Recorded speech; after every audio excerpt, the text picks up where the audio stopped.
Ryan Fox, PGA Tour this year, of course. It's been up and down all around, hasn't it? But in terms of the majors, I think something like 8 consecutive major championships Ryan has made the cut, which is a hell of an effort. And he was on, we got to speak to him earlier this morning, and the first question I asked him was, when are you going to get to Paris, mate?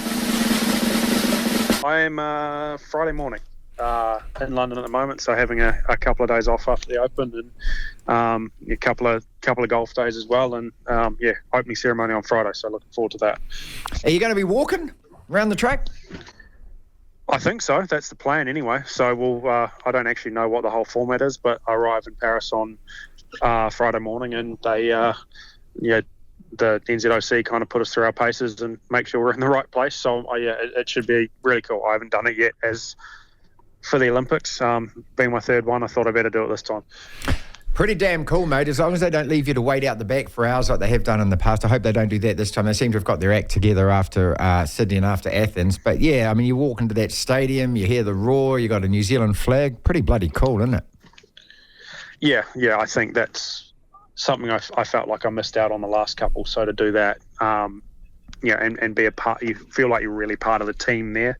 We're not staying in the village for the week as well, so that'll be kind of my proper experience of the team, or maybe my only experience of fully being in the team, and it'll be very cool. And I know Dan Hillier is doing the same thing, and we're both very much looking forward to it. Okay, when you get into the stadium, it's a bit different from when we were there at the Rugby World Cup final. They put a big track there. Oh, okay, fair enough. Yeah, and it's purple. Hopefully the result's a little better. Hopefully the result. World Cup final. Yes. And where's the course that you're playing? So we're Golf National, which is in Versailles. I know where that is. Probably an hour from Paris. Central Paris, yeah. But who knows what it will be like during the actual event. We're staying down. There's a Novotel at the golf course that we're staying on, which just makes the logistics a whole lot easier. And I think we'll end up going into Versailles and stuff for dinner most nights. It's a pretty cool place part of Paris down there. Okay, so this is the contrast I wanted. So you've just come off a major championship and now you've got the Olympics. And look, I'll be honest about it, mate. I never thought golf should be added to the Olympics because any sport where the pinnacle is not the gold medal, where the pinnacle is something else, I do question. And so you've just come off a major. And if you had a choice between winning that Open or the gold medal, what would you choose? Oh, look, if I'm brutally honest, it would be the major. For what it would do for my career going forward. I certainly wouldn't turn down the gold medal. It's very cool and very unique, and I think it might grow to be something very special in golf. But I still think at the moment, the majors, especially the Open and the Masters, potentially. I kind of feel like they might sit a little above the US Open and the PGA, or at least in my personal opinion. It is kind of a weird thing that golf's in the Olympics. I'm certainly not complaining. I wouldn't have thought growing up that I'd be going to my third Olympics next week, but and it's just amazing to be a part of the New Zealand team. But golf is still probably in a little bit of a strange place for where it sits in the Olympics and how the Olympics sits with the players. And I think the buzz around it is a lot more now than it was in 2016 when we got back in, I guess. But it's still certainly not the same buzz as a major, I personally think. Yeah, and that's understandable. It's the same as tennis, man. If you ask any of the pros, they'll say they'd rather win a Grand Slam. And there's nothing like that, because that's the tradition and that is the history of your sport. And especially when you look at the Open where you've just been, where it was the 152nd time they've played that thing. Yeah. I mean, the history around the Open's incredible. It's just such a cool event. It's played on golf courses. The majority of them are more than 100 years old. I think St Andrews, I don't know how long that is, but how old that is. But it's been playing. They've been playing golf there for hundreds of years, and to be able to have that kind of history in an event it's hard to beat, really. And the Olympics has got a long way to go before it gets to that point, for golf at least. Ryan, looking back now, mate, and just talk us through that tournament, the course. First and foremost, were you happy in the end with finishing in the top 25?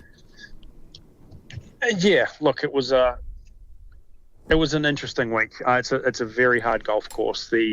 That back nine was definitely probably one of the toughest 9 holes of golf I've ever played, and it was just a tough week. The Scottish summer hasn't arrived. We had some pretty awful weather most of the week, even in the practice rounds.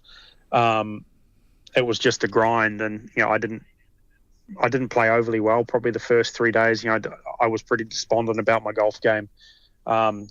Going in, it felt like I was pretty far away. The week before in Scotland, it wasn't great, and I kind of got away with it. And making the cut felt like an achievement. And then I kind of didn't feel like it was that far away. And then on Saturday, I played awful. Kind of played how I thought I was going to play. And then all of a sudden, going on to Sunday, it was the exact opposite. I didn't miss a golf shot, and had obviously one of the rounds of the day, especially early. The wind died a little bit later on. I think a few of the leaders obviously playing well, shot some good scores, but early on, not many people shot under par, and I was pretty chuffed with that. And tied 25th at the end of the week was a pretty good result. And I think the bigger thing was more making all 4 cuts in the majors. Mm-hmm. And I think I had a guy text me before saying, there's only 5 guys that have made the cut in the last 8 majors, and that's Scheffler, Schauffele, Cantlay, Hideki Matsuyama, and myself. So that's not a bad list. That's pretty good company. That's not a bad list. Not bad. Any time Fox can get into a list like that, it's pretty damn good, mate. How good was Schauffele 9 under overall over all 4 days? Yeah, it was incredible, to be honest. I mean, I think the first 2 days he would potentially be a little disappointed. The first day he played quite nice. I think he scrapped it around the second day a little bit, shot 1 over, I think.